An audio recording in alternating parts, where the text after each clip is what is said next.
Du coup, on commence directement avec le sujet de philo. Je pense pas qu'il faille mettre des limites à l'humour. Je vais sans doute dire des choses un petit peu banales, hein, mais il me semble qu'il ne faut pas mettre de tabou à l'humour. Qu'on peut, comme disait l'autre, on peut rire de tout. Moi, la limite que je me pose, c'est de ne pas rire aux dépens des gens. Plutôt de préférer rire avec les gens que rire des gens eux-mêmes.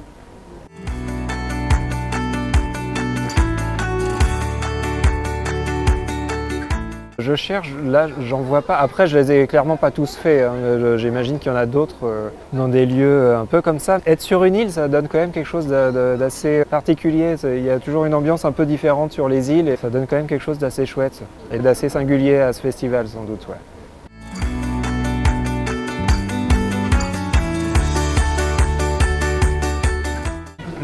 J'aime bien l'humour absurde.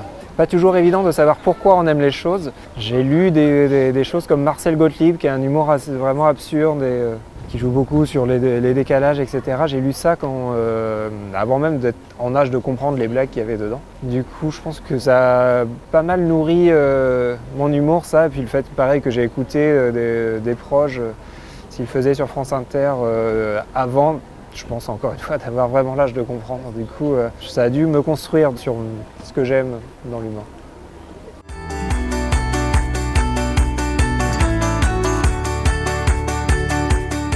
Je pense être plutôt du côté méthodique, mais j'essaie de trouver un équilibre entre les deux. Parce que du coup, je suis dessinateur, donc forcément, un album, c'est des choses qui peuvent prendre plusieurs mois, plusieurs années. Donc forcément, si on n'a pas du tout de méthode, je ne sais pas comment j'arriverai à me sortir de ça. Mais en même temps, particulièrement pour le début des projets, essayer de laisser libre cours à la spontanéité, à l'intuition, travailler dans des carnets, des choses comme ça, pour laisser les choses venir et nourrir un petit peu de façon spontanée. Il y a des surprises parfois qui arrivent, des erreurs qui peuvent nourrir la suite, etc.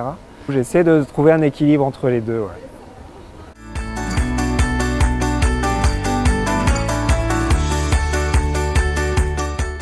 En général, il y a des sujets qui peuvent être sensibles pour des raisons d'actualité, des choses comme ça, pour lesquelles il faut peut-être prendre plus de pincettes qu'avec d'autres. Après, c'est toujours pareil, ça dépend comment c'est fait. Moi, je travaille pas mal pour la revue dessinée, je fais de la bande dessinée documentaire. J'aime bien souvent rajouter des petites touches d'humour. Alors, on ne se roule pas par terre de rire, évidemment. Je répondrai plutôt à la question en disant que c'est un outil qui est assez puissant, assez utile, assez fort et que si on a envie de s'en servir, autant y aller. Ça permet d'apporter autre chose à ce qu'on raconte. Même si c'est des trucs extrêmement sérieux, c'est toujours ça de prix. Ouais.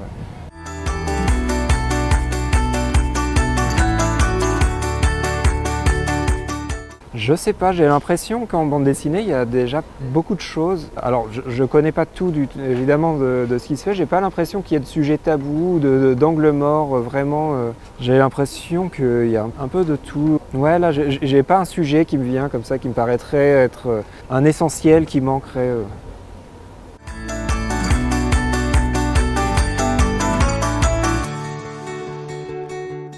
Oui et non, ça a eu mauvaise réputation à un moment parce qu'il y a eu des choses pas terribles qui ont été sorties. C'est des choses qui existent toujours et qui peuvent toujours être regardées un petit peu avec dédain, disons.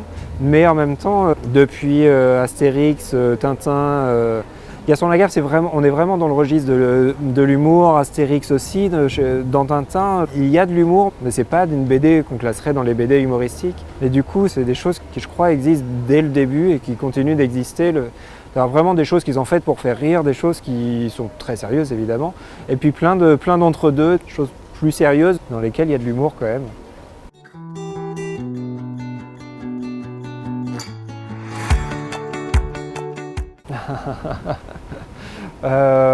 C'est dur comme question parce que du coup il y a quelque chose de vas-y fais-nous rire maintenant. Comment je pourrais me définir? Je suis un dessinateur qui essaie d'écrire des histoires. C'est pas très drôle ça. Tu trouves pas de trait d'esprit là, qui pourrait montrer à quel point je suis quelqu'un de brillant et de drôle, ce qui est peut-être en creux du coup une façon de montrer que je suis peut-être pas quelqu'un comme ça.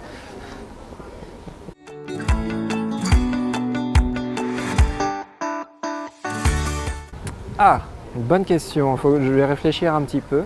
Le dernier truc qui m'a bien fait rire, c'est les recueils de Anouk Ricard des faits divers.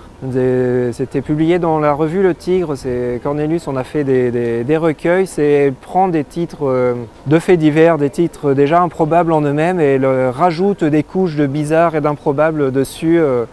Et c'est très drôle, c'est vraiment une autrice qui me fait beaucoup rire. Elle a un humour très con que j'aime beaucoup. Ouais.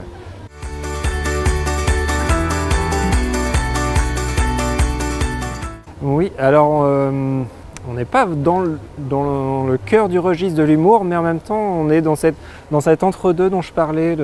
Là, la bande dessinée sur laquelle je suis en train de travailler, c'est la biographie d'un pianiste de jazz français qui s'appelle Martial Solal, qui a commencé sa carrière dans les années 50, qu'il a fini il y a 2-3 ans à plus de 90 ans, qui a traversé toute l'histoire du jazz de la deuxième moitié du XXe siècle, quelqu'un de passionnant, très riche, il y a plein de fils à tirer dans son histoire. Et c'est aussi quelqu'un, il aime beaucoup les calembours, il y a beaucoup d'humour, à la fois dans sa façon de jouer, dans les titres de ses morceaux, des calembours trop compliqués là pour que je les raconte à l'oral. Et c'est sur ça que je suis en train de travailler là pour l'instant. Là de rien.